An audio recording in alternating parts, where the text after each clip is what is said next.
Սարը ձյան վրա կանգնած, բայց պայքարով միմյանց ներկայությամբ տաքացող սիրելի քաղաքացիներ, պայքարի հարգելի մասնակիցներ, այս հանրահավաքը ոչի քարոզչության վերջին ակորդն է։ Այս ամբողջ ընթացքում ընդդիմությունը կարողացավ լինել ամենուր և մեր քաղաքացիներին պայքարի նոր լիցք հաղորդեց Հայաստանի գրեթե բոլոր համայնքներում։ Սա հաղթական արշավ էր, որի հիմքում ընկած էր քաղաքացիների հետ անկեղծ զրույցը, մի բան, որ երբեք չէր կարող անել այս իշխանությունը։ Լինելով անկեղծ մեր քաղաքացիների հետ և տանելով գրագետ քարոզչություն, ոչը ամբողջ Հայաստանը դարձրեց իր համակիրը,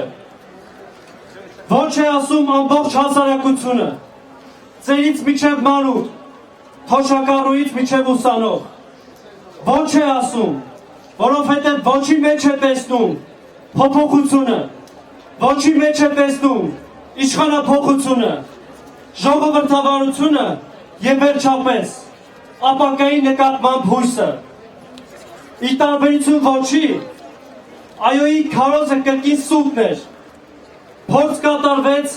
իշխանության վերարտադրության պարզ պլանը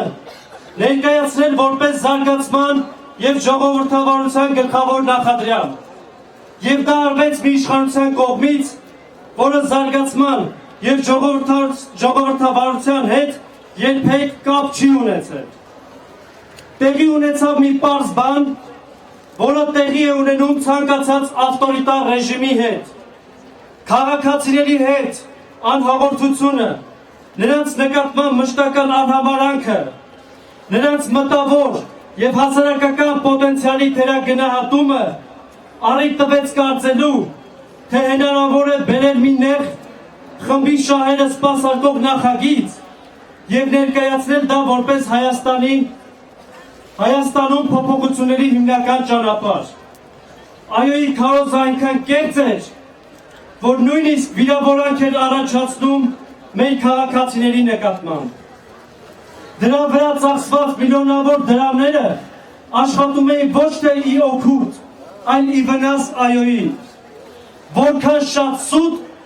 այնքան շատ ոչի համակիր։ Այս առումով ավելի անկեղծ է Չիլիի բռնապետ Ավգուստո Պինոչետը, ով Չիլիի սահմանադրությունը փոխելու փորձ կատարելուց ներկայանում էր իբրև Չիլիի հավերս առաջնորդի թեկնածու։ Դա չհաջողվեց Ավգուստո Պինոչետին, առավել ևս դա չի հաջողվելու Սերժ Սարգսյանին։ Մեր հասարակությունը դեկտեմբերի 6-ին ցույց կտա, որ հասարակությունը պատժում է իրեն հիմարի տեր դնողներին։ Մեր հասարակությունը դեկտեմբերի 6-ին համաժողովրդական քվեարկությամբ ցույց կտա, թե ով է հիմարը։ Մեր հասարակությունը դեկտեմբերի 6-ին իր քվեարկությամբ ցույց կտա,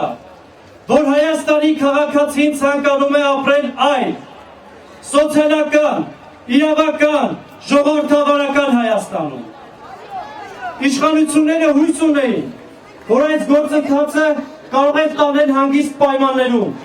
առանց քաղաքական ընդդիմության և հասարակության ակտիվ մասնակցության միջավայրում։ Սակայն մենք ոտքի կանգնեցինք, քաղաքական ուժերը կրկին ակտիվ պայքարի անցան, Հայաստանի քաղաքացին կրկին ոտքի կանգնեց։ Մեծ աշխատանք է տարվել քաղաքական ուժերի, հասարակական կազմակերպությունների և քաղաքացիական նախաձեռնությունների կողմից։ Սիրելի քաղաքացի, դեկտեմբերի 6-ին հազարավոր ակտիվիստներ պայքարելու են քաղաքացիների տված ձայների պահպանման համար։ Կրկին կլինեն հանձնաժողովի անդամներ, վստահված անձինք, դիտորդներ և լրագրողներ։ Այդ մարդիկ առաջին գծում կպայքարեն քո քվեի պաշտպանության համար։ Թե որքան արդյունավետ կլինի այդ մարդկանց պայքարը, կապված է քո մասնակցությունից։ Անհրաժեշտ է դեկտեմբերի 6-ը դարձնել անվստահություն հայտնելու Սերժ Սարգսյանին եւ իշխող ռեժիմին անվստահություն հայտնելու համաժողովրդական քվեարկության օր։ Հազարավոր րոպեներս վատնել տարբեր միջոցառումների վրա։ 10 րոպե դիր քո ապագայի համար։ Դա ամենահեշտ բանն է, որ կարող է անել քաղաքացին իր ապագայի համար։ Մեկ գրչի հարվածով, կրկնում եմ, ընդամենը մեկ գրչի հարվածով հեռացրու բռնապետին։ Դու կարող ես։